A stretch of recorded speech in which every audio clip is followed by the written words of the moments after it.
So we're back at the Kawasaki, the zl600. Where I want to be today is I want to get the cones put on. They're here, I've got them. They're just down over there at the moment. I'd like to get the battery in, which is also over there. Maybe I want to fire it up and get the gum stuff and all the exhaust stuff to seal itself. Then I want to go over that with some exhaust wrap just on that part. I'm not actually wrapping the rest of the exhaust. It's tempting just to clean it up, but at this stage it's not worth it. Let's get it MOTable first, and then we'll look at proper cleaning. So that's where I want to be today. I want to have the battery on so that we can just fire it up regularly, and I'd like to have the AirPods on so that the engine's, you know, filtering the air, which is great. If I have the time today, I'll look at the wiring. The rear indicators don't work on both sides. I'll have a quick look at that wiring. The front brake needs, you know, taking off, cleaning. The piston needs cleaning, putting back in, maybe new fluid. That's probably another video. The disc needs cleaning and just getting rid of the rust, just making it look better. And then at some point, just all of this needs cleaning up. I think that's just road salt and just where it's been sitting for a long time. I'm going to be spraying both of these side panels black because the other one is in quite bad nick. And matching this paint would be pretty difficult, and the paint's fairly bad all round anyway. I was considering the paint and decided against doing anything with it. I quite like its kind of patina almost. I like the fact that this can be a survivor bike and has been off the road many years and can be put back on and just be okay. Not be the prettiest bike on the road, but will do its job. I'm hoping the battery's the right one. I'm not sure where I got my information from. Would have checked somewhere, I'm sure, before ordering. Now these new pods, I didn't order the cheapest ones for the first time ever. These ones are from the UK, although probably from China originally anyway. Let me show you. They're black, I like that. And they're well built actually. I've seen these where they basically don't filter at all because they're crap. These ones aren't, they're actually well built. My original plan was to restrict them very slightly using foam on the inside, but I'm going to try without first. And seeing how it runs and rides, and then checking the spark plug, making sure it's not too lean, which I think it will be alright. So that's today's video, mainly the pods and the battery. I might have a quick look at the wiring for the back lights. I'd like to fire it up and make sure the exhaust is a bit quieter than it was. It should be dramatically quieter. I've been looking at the rear tyres. They're about 120 quid, which is a shame really. I don't like spending that much, but you have to get the right tyres. I'm not sure if this is a tubeless tyre or not. It may have a tube in it. I think I'm going to take it to my MOT guy on Saturday, hopefully, if I get some of the other stuff sorted, and get him to, he might have a tyre, but I can get him to have a look over the bike generally and see what he thinks it would need for an MOT. So first things first, AirPods to be put on.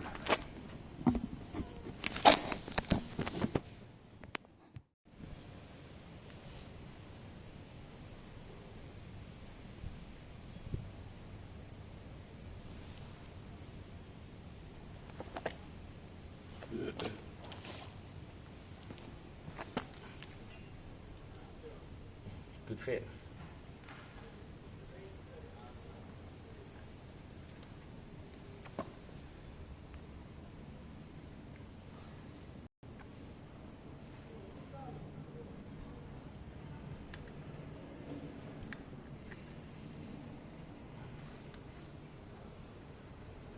when you put these AirPods on, you have to remember how these carbs work.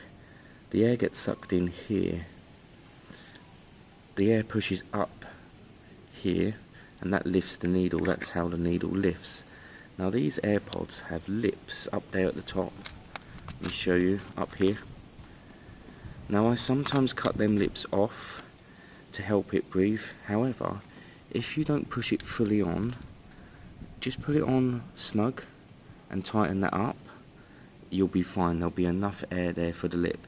But if you ever have a bike that starts up without the pods and then you put them on and it doesn't, that's what's happening. All of these are being blocked by the lip.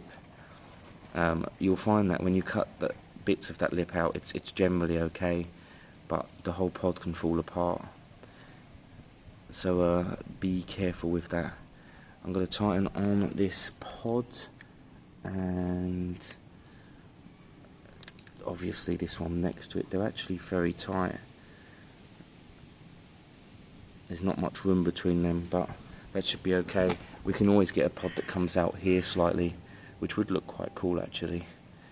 But I'll see if I can get all four on for now.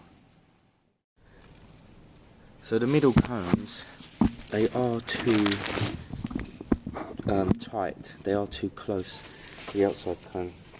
What you can do is, using a specialist persuasion tool, you can just take away the lip. You can make it more oblong with very light taps.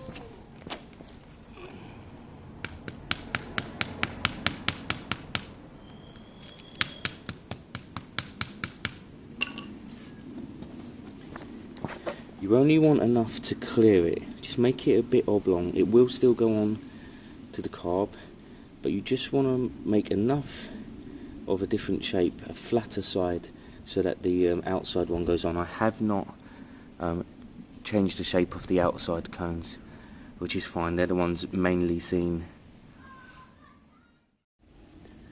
So the last cone goes on.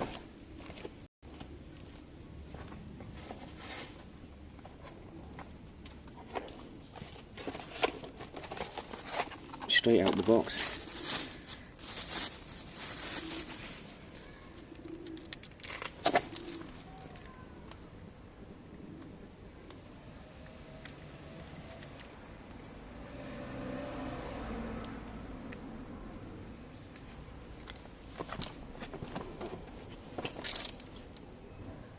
I'm only nipping this up for now because we need to fire it up, make sure it's all okay and working. So there's the four pods. I think they actually look really good. I like the black, but more importantly they're functional. They'll make it sound a little bit louder.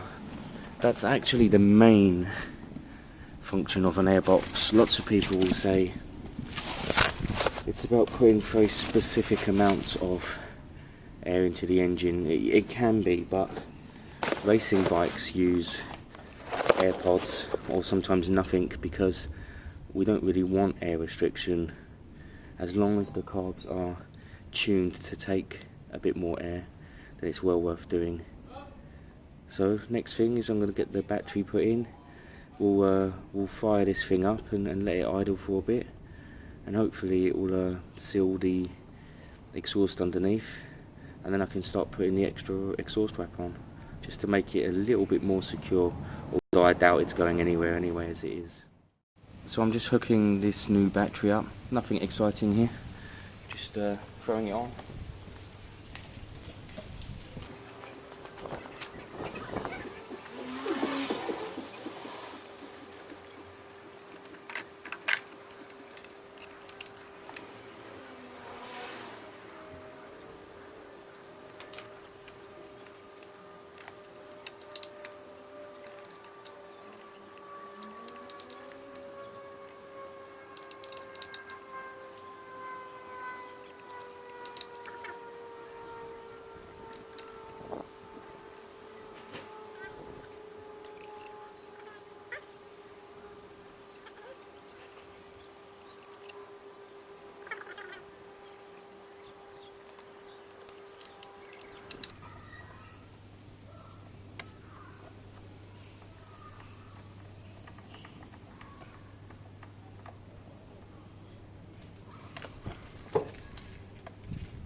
So there we are, battery's in.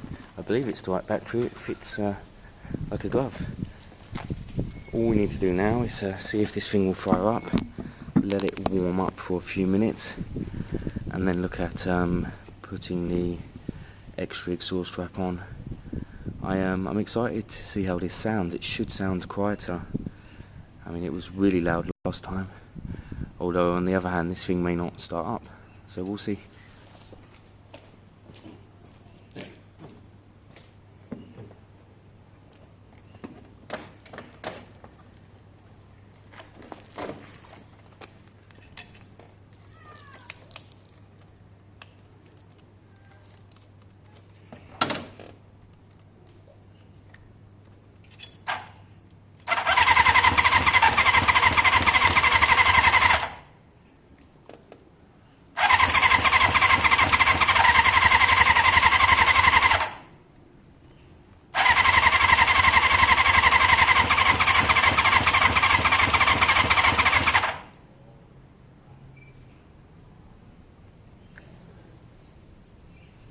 Choke was on.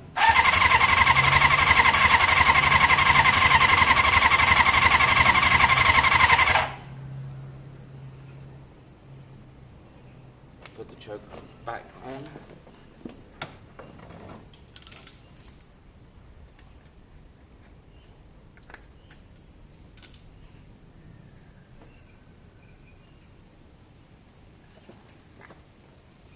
Put the fuel on, that always helps.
As you can hear, it sounds amazing. That the hole is obviously one of the exhaust.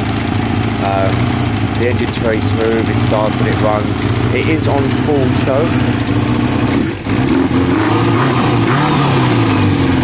It is on full choke at the moment, but I want to give it a good 5 to 10 minutes to really warm up.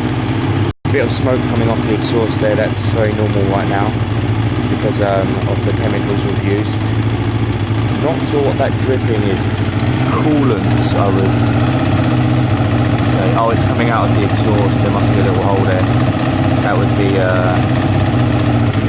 condensation.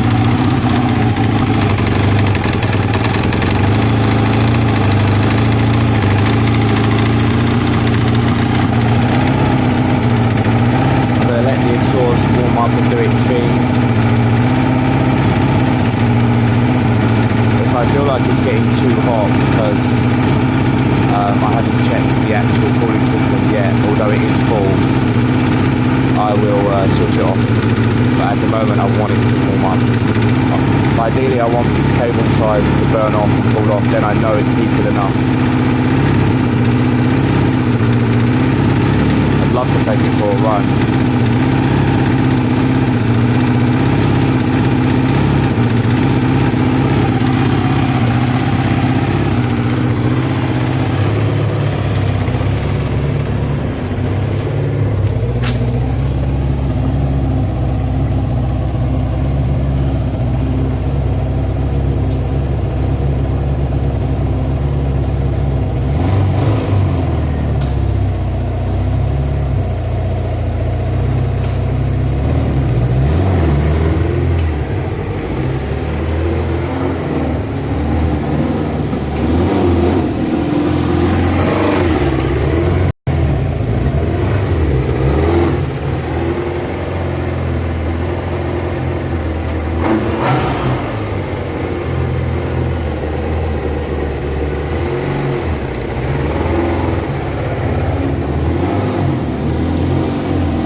It's a coolant drip.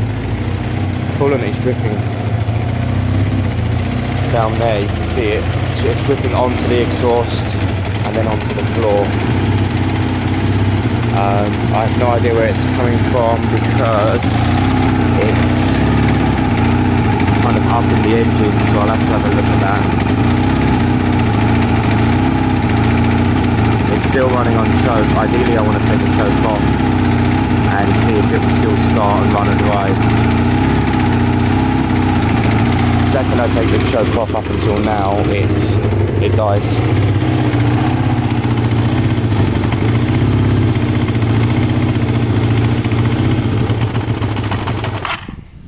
I wonder if the idle needs to go up. So the choke's fully off now. Now we can test our throttle response and listen and see if there's any delay in revs, which there is. Probably not enough to worry. Now to test if despite these updating with these pods, we can put the choke on a little bit at a time. So there's kind of half choke. If the bike sounds better,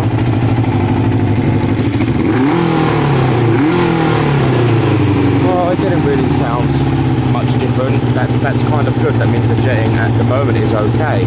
I'll try a little bit more. That's kind of the revs have gone up now, and the throttle response is immediately better. That means that the carb needs upjetting to be able to manage them pods, or we can slightly restrict the pods more, which is the route I might go down. Sounds much better with those extra fuel. Take the choke off. I mean, the good thing is it's still idling. It will still ride. It's okay like that as well, actually.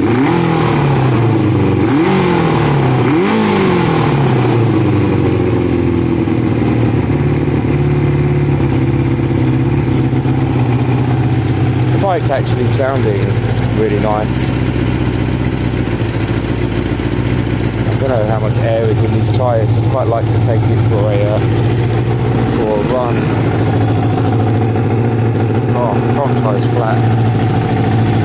I think I'm going to get my helmet, pump the front tyre, take it for a run.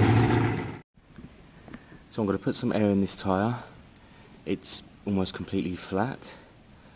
Check that actually the front brake is binding. It may not have been, it may have just been the tyre was too flat and put pressure on.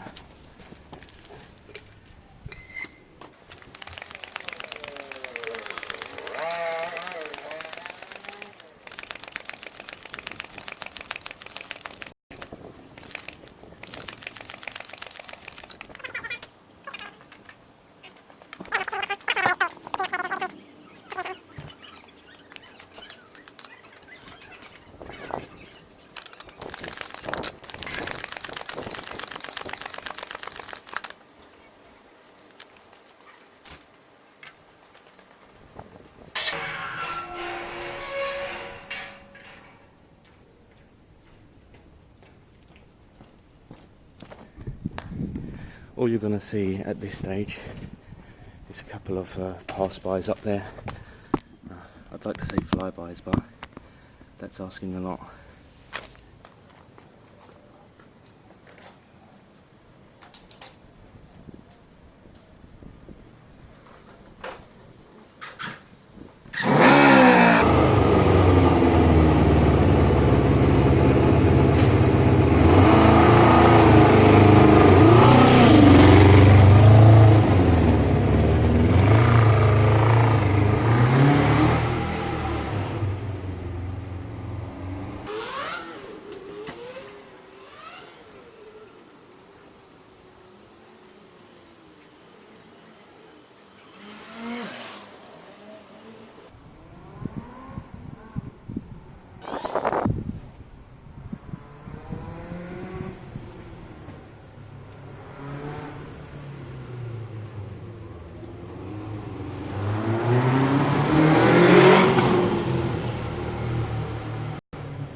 My god, that bike is fast.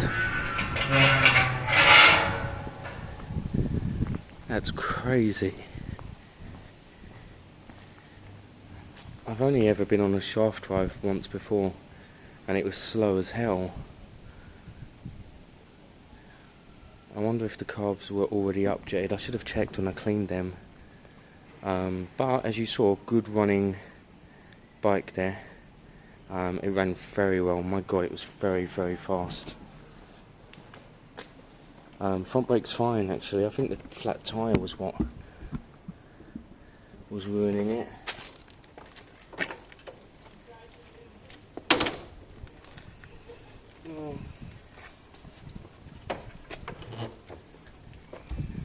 There might be a little bit of drag on that front brake. It doesn't hurt to pop it off and have a good look at it, put a little bit of grease on the piston, maybe. But we're at a really nice stage. I think I'm going to have a look at the rear indicators. Although let me just check again anyway.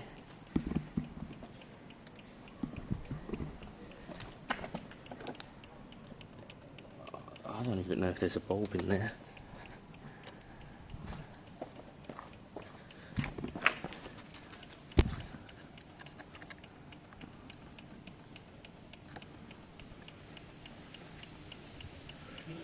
I'm gonna have to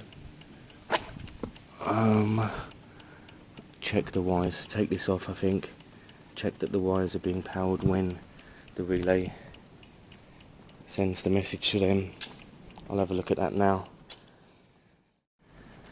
So I've plugged in this old indicator from the old Kawasaki KDX, which I kept, and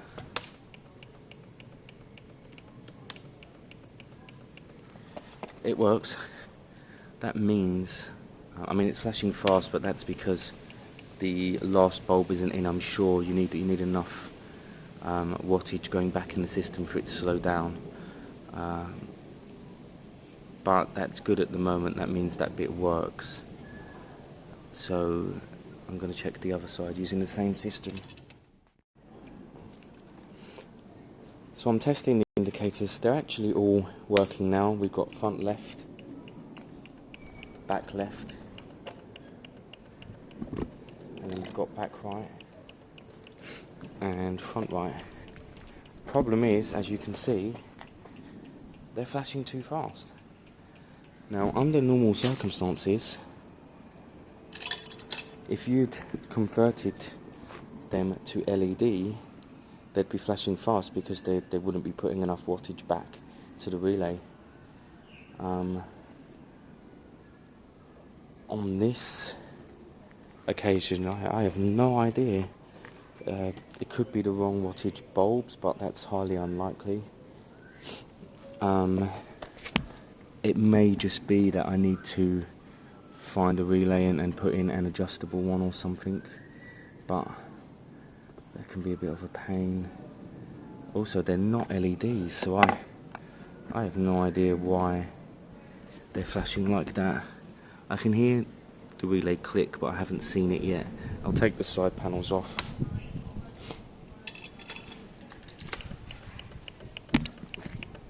It's over on that side somewhere. I'll try giving it a clean and see if it's working properly. I mean, it's doing something. It just isn't slowing the flash rate down. It's clicking too fast, which means there isn't enough wattage going backwards in the system. I wonder if I double up some of these lights, if that would make a difference. Like if I plugged in, I don't know if that would work. If I plugged in the originals, although they'd have to be working for that to make a difference. Ah, it's very confusing. I don't know what to do in regards to that. What's in here? Just found a little, is that a compartment?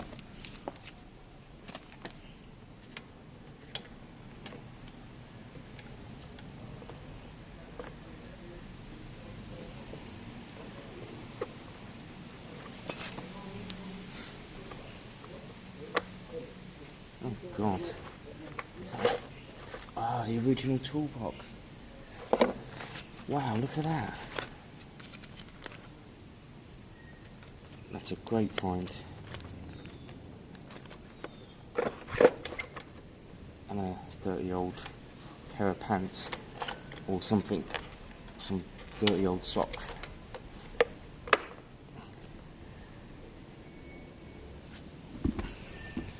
I'll get these side panels off and start having a look at the relay. So I've taken the side panel off. I'm going to go gloss black. I think it will match the bike anyway. Same as always, I'm going to scuff this panel up. Someone's done it, but I'm going to do it more. There's still some shiny bits. Look at the bottom there. Scuff it using a green pad. Spray it down with curb cleaner or brake cleaner ideally. And then start 2 or 3 thin coats until it's covered 100%. And then 2 or 3 wet coats to make sure it has a nice shine. I'm not going to show you that process because you've seen it before, but I'll show you how it looks after. So here's the relay. It's a 3-pin relay. It's original, so it should be flashing fine with, you know, big bulbs because they're not LEDs. What I'm going to try and do is put the old bulb into the new holder just in case the wattage is higher. If that's the case, it should slow down the flicking. So I'm going to give that a shot, switch them over as long as they fit, and see where we go from there. Now the KDX bike was an older bike as well. They should be the same bulbs, but you never know, someone could have swapped them over to modern ones. And the flasher rate changed because they're a lower wattage, so I'm going to check and see. Now this is really interesting. You know, I had all the problems with the KDX indicators. Somebody has converted it to LED. So swapping these bulbs over should make a difference. It's still running LEDs and it shouldn't have been. That's an absolute weird switch to make that for an older bike. It makes no sense at all. If you were going to smaller indicators, better looking one, streamline, that would make sense. Putting in an LED bulb makes no sense at all. So I believe if I put this bulb in and it fits, that the flasher rate should go back to normal. So let's see. So there you go. Old bulb in new holder. Now assuming the bulb works, the flash rate should go back to normal for that side at least. I'm kind of annoyed that there was an LED bulb in there because I had so many problems with them KDX light bulbs, and it now actually makes sense. I don't know why I didn't take any of the housings off to check. It's just not a normal upgrade. Right, let's see. Left one's that, it's flashing fast. Right. Yeah.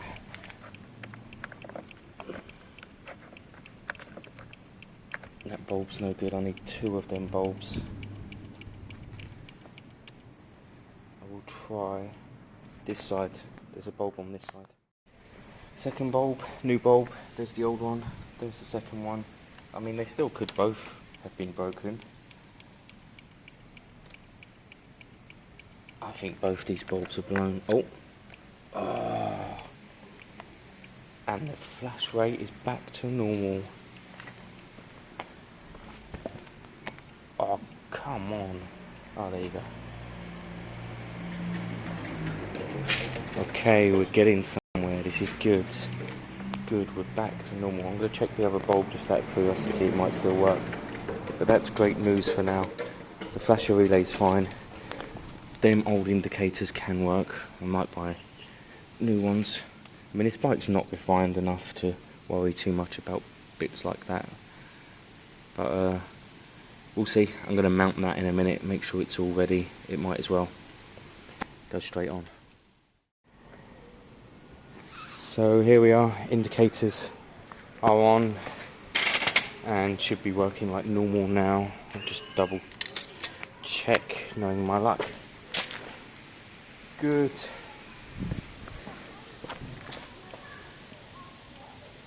Good. Let's go far side. Good. And good. Excellent. Got a bit of horn as well. High beam and low beam works, I believe. So we're looking really good at the moment. The battery's on, the indicators work, the horn works, the front shocks are fine, they're not misting. There's a slight coolant leak from somewhere. I'm going to have a look at that. It's hard to get to whatever it is, it's up underneath the pipe. The wheels need a real good scrub back in front. All of the aluminium needs a scrub and polish. Some of it's rusty, which we'll never get rid of, but we can make it look better. Rear tyre needs changing, I'll get that sorted. This bar down here needs to be scraped clean and maybe painted.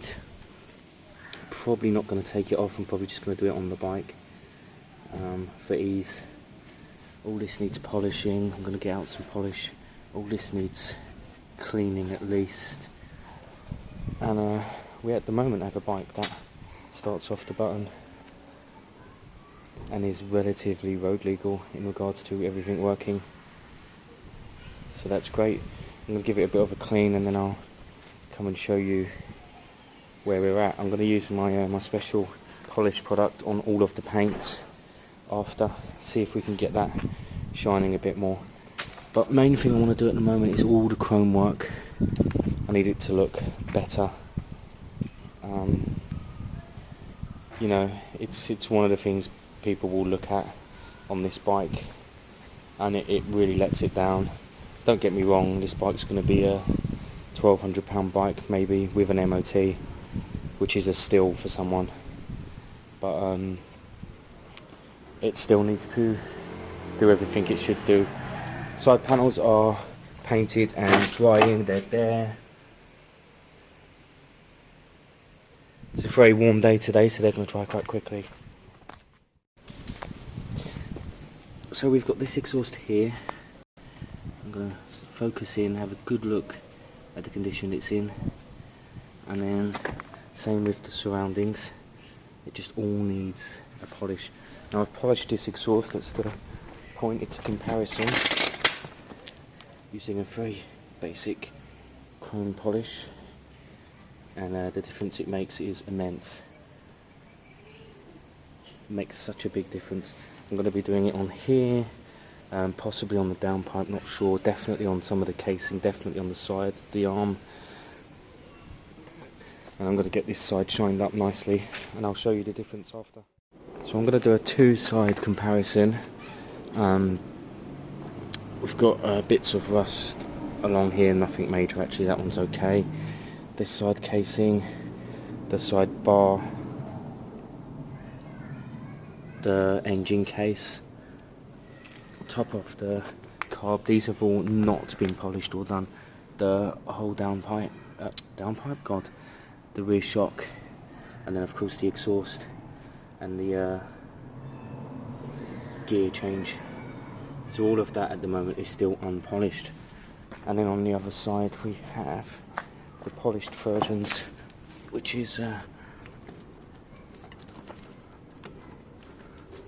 which, you know, makes a huge difference. So we've got the polished shock, polished exhaust, polished brake arm, polished sidebar, although it's very rusty, that one, it could go black. Polished top of the carb, taking away the bits of rust that were there. That's what happens to the chrome when you've done that. Side casing's polished, and then the suspension arm has been polished. So it makes a big difference, it makes the bike look more loved. The wheels at the moment are in a state, they're going to be next I think. They're fairly easy to clean because of their shape. So yeah, that's where we are at the moment. So I've done a lot of the chrome work and the polish stuff. The engine case is a bit peely here and there, but there's nothing really we can do about that. We could paint it, but it's unnecessary. Now I've got out my scratch repair, the one I used last time on the Ducati. So I'm going to see how nice this paintwork comes out. It looks dull, but underneath it's really nice paint. It's got like metal flake in it. So I think it could come out really nice using our scratch repair stuff. So we'll give that a shot.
I mean, that's done a brilliant job.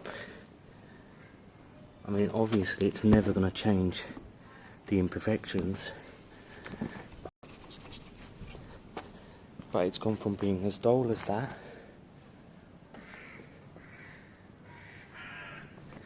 to as shiny as that, and that's without any products been put on, no spray and shine or wax. So that's very good. I'm going to give the tank a go next. So let's go higher here.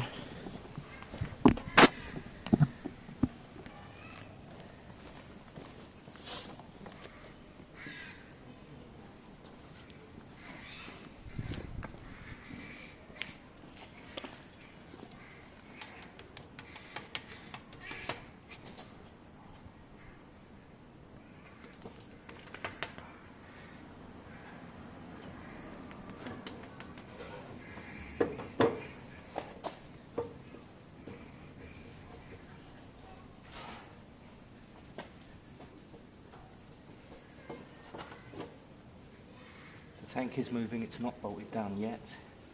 Obviously there'd be no point yet, I've still got work to do.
Huge improvement.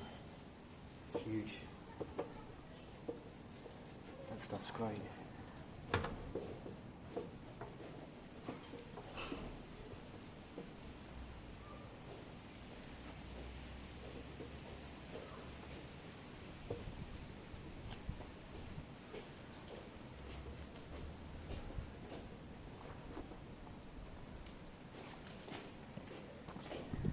I mean, the improvement is unbelievable. I'm not sure we can see it on camera.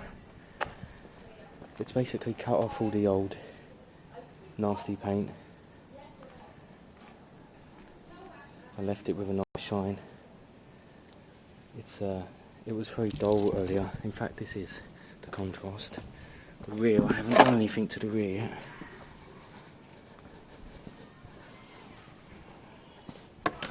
So it was very much like that, which appears to be shining in this light, but it's not. It's very dull. And then we've gone to that massive difference, and that's without a wax. I'm going to take this metal off if it hasn't broken, and polish that up as well. It's really starting to look like a nice bike.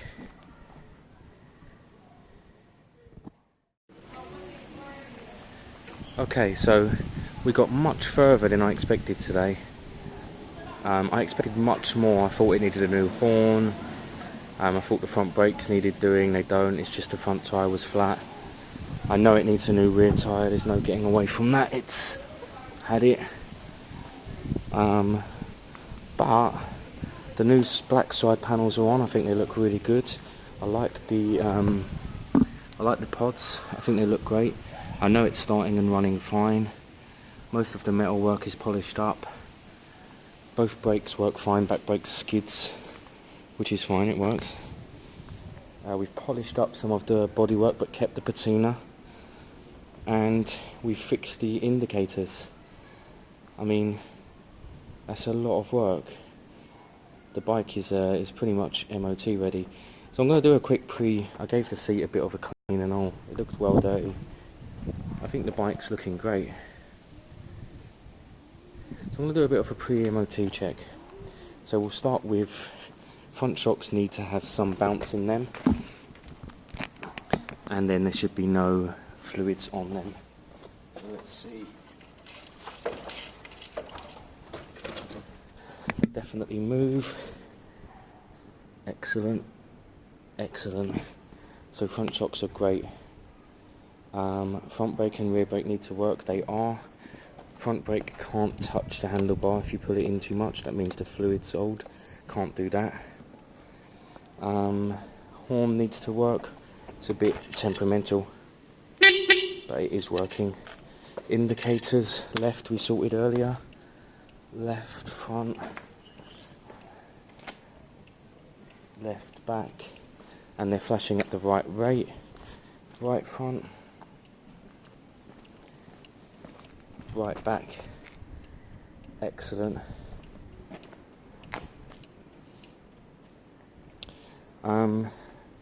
Rear brake light from the front switch.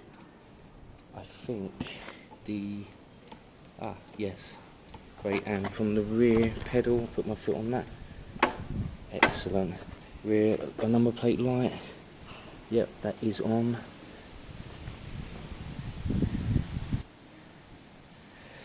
Last thing is the exhaust can't be too loud. It's not. The front light needs to come on, and it needs to have a high beam. I'll do that from here. I have to fire it up.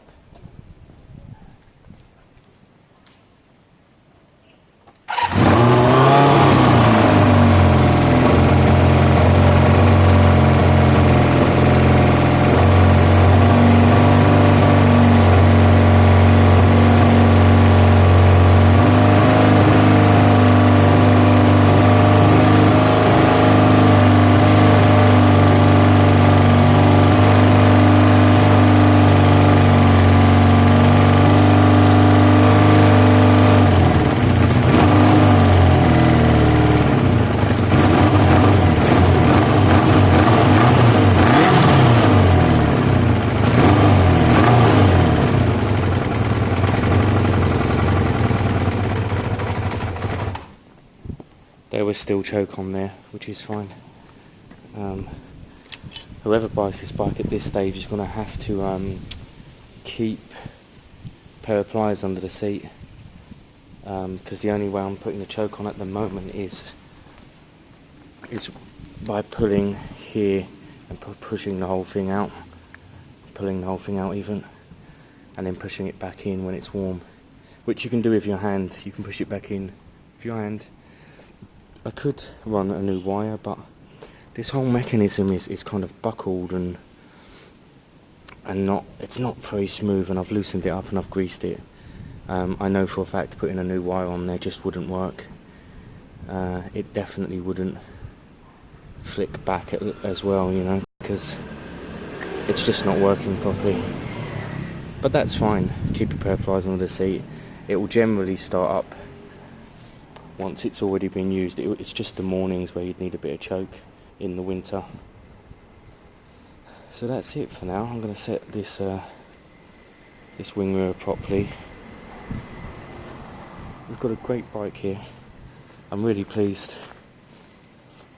When it's fully dry, I may put a tiny bit of matte black along the engine there, just to tidy it up, and on the other side I may do, I'm not sure. It kind of just is what it is, a usable classic. It's late 80s, 88 I think, that someone can jump on and ride away. It's very, very fast, much faster than some 600s I've been on. I'm trying to decide now whether I want to mess around with the rear tyre and MOT, or if I just want to sell it as it is. It owes me roughly $650 at the moment, so if I could get $850 for it as it sits with no MOT and needing a rear tyre, it's a bargain for whoever buys it, and I make $200 profit that can go straight into the next project. I'm debating that. I might advertise it anyway and see if people get in contact.